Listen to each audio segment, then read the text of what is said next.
Singkat cerita ada seorang kiai waroi zuhud, di rumah nggak ada TV, nggak ada HP, nggak ada motor. Saking inginnya anak itu nggak terkontaminasi TV, nggak terkontaminasi HP, juga nggak sering keluyuran ada motor.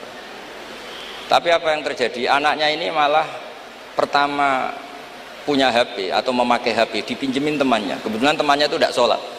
Pertama naik motor juga dipinjemin orangnya yang nggak sholat.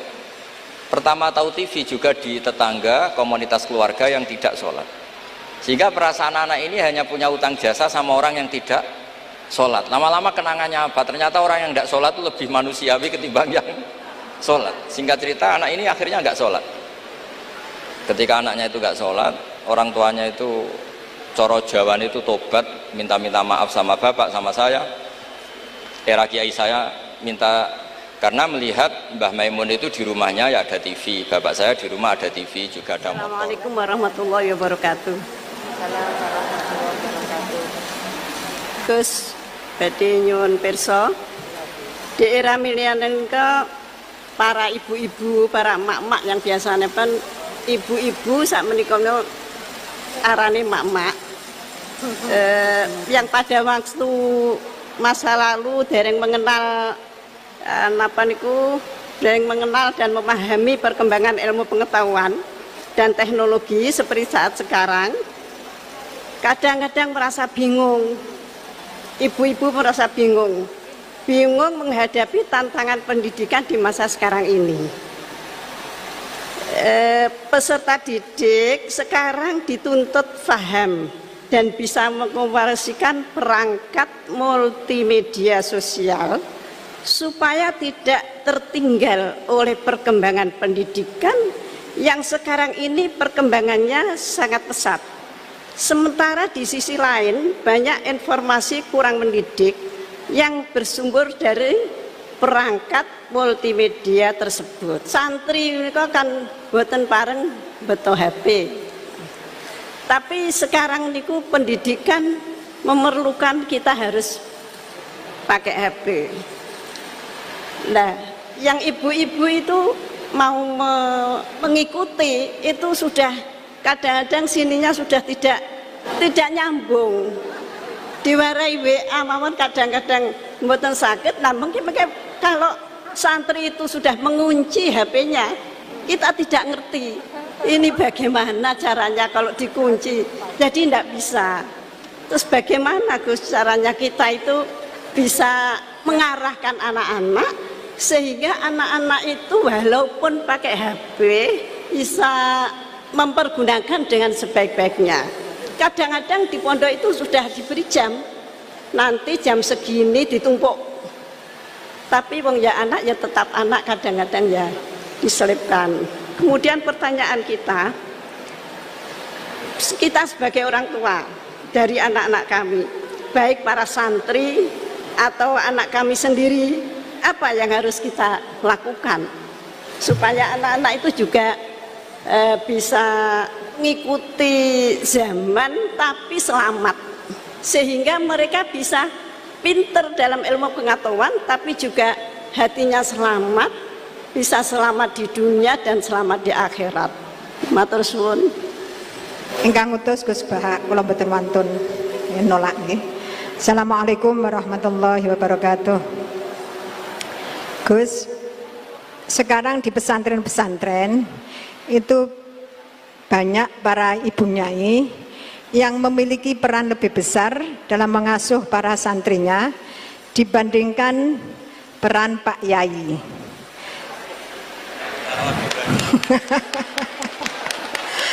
Tapi ketika ada ibu nyai yang namanya tercantum sebagai pengasuh, masih banyak masyarakat yang memandang tabu ini Gus, atau tidak etis. Bahkan dalam sebuah lembaga yayasan seringkali perempuan-perempuan itu dimarginalkan, padahal perempuan itu kalau diberi kesempatan luar biasa Gus, laki-laki kalah semuanya.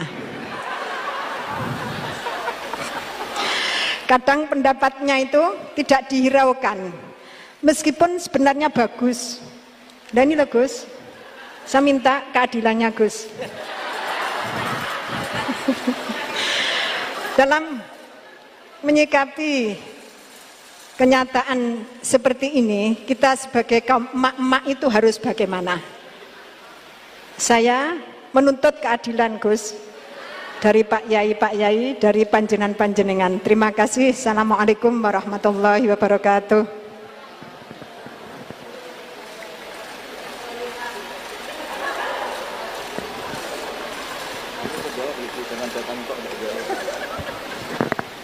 Ya nanti yang ikut jawab Bu Gubernur, ini kan masa mau jadi pemimpin tidak mau jawab problemnya. Udah datang pakai helikopter, ada pertanyaan nggak mau jawab. Saya ini ganjarannya sudah terlalu banyak, 5:30 sudah datang, nanti diminta ikut meletakkan batu pertama ya. Oke. Terus begini Bu Nyai Nur Iskandar ya. Jadi saya punya cerita dari Bapak. Juga cerita ini pernah dihentikan Mbah Mun. Ada filosofi ilmiah yang nggak bisa diganggu gugat. Ini harus kita camkan. Misalnya begini, al-insan abdul ihsan. Manusia itu pasti mudah diperbudak atau dikalahkan oleh kebaikan. Singkat cerita, ada seorang kiai waroi zuhud, di rumah nggak ada TV, nggak ada HP, nggak ada motor. Saking inginnya anak itu nggak terkontaminasi TV, nggak terkontaminasi HP, juga nggak sering keluyuran ada motor. Tapi apa yang terjadi? Anaknya ini malah pertama punya HP atau memakai HP dipinjemin temannya. Kebetulan temannya itu tidak sholat. Pertama naik motor juga dipinjemin orangnya yang nggak sholat. Pertama tahu TV juga di tetangga, komunitas keluarga yang tidak sholat. Sehingga perasaan anak ini hanya punya utang jasa sama orang yang tidak sholat. Lama-lama kenangannya apa? Ternyata orang yang tidak sholat itu lebih manusiawi ketimbang yang sholat. Singkat cerita, anak ini akhirnya nggak sholat. Ketika anaknya itu nggak sholat, orang tuanya itu coro Jawan itu tobat, minta maaf sama bapak, sama saya. Era kiai saya minta, karena melihat Mbah Maimun itu di rumahnya ya ada TV, bapak saya di rumah ada TV, juga ada motor. Ketika sowan, walhasil intinya diceritain kenapa banyak kiai alim yang longgar, di rumah ada TV, ada HP, ada motor.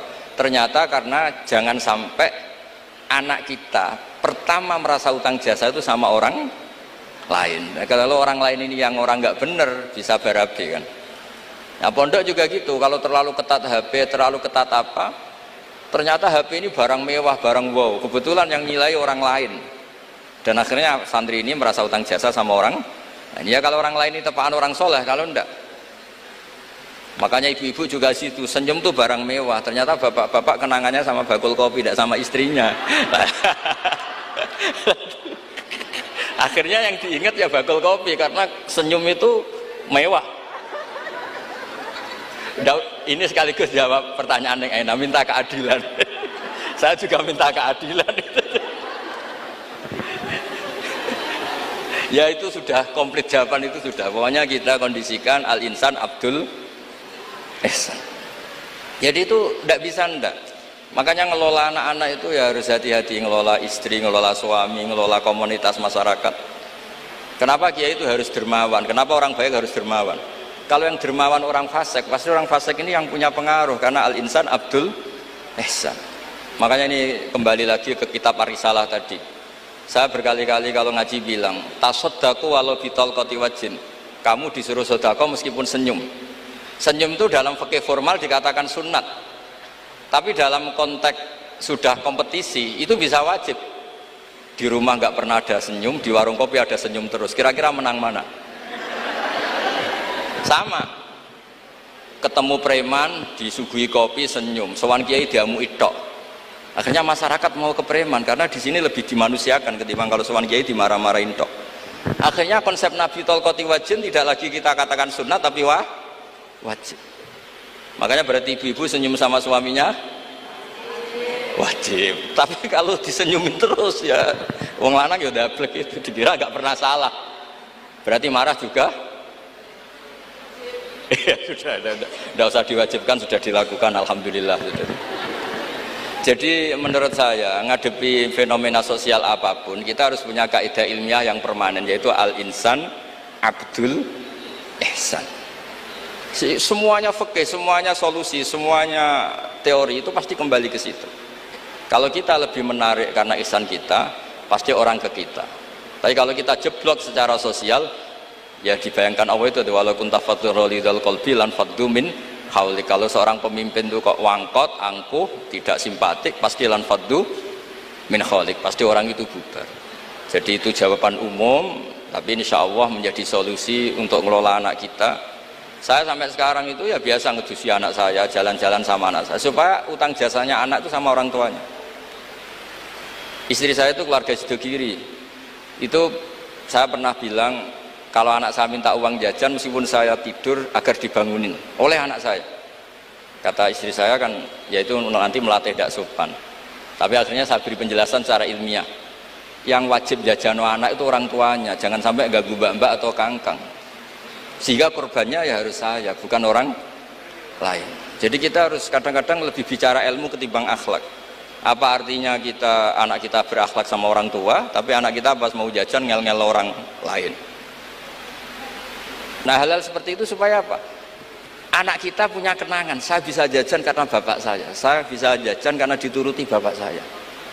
Tapi kalau kenangannya sama tetangga, dan kebetulan tetangga kita misalnya kurang baik, maka nurutnya sama tetangga yang kurang baik ini. Jadi ini menurut saya, ini karena masalah ijtihad.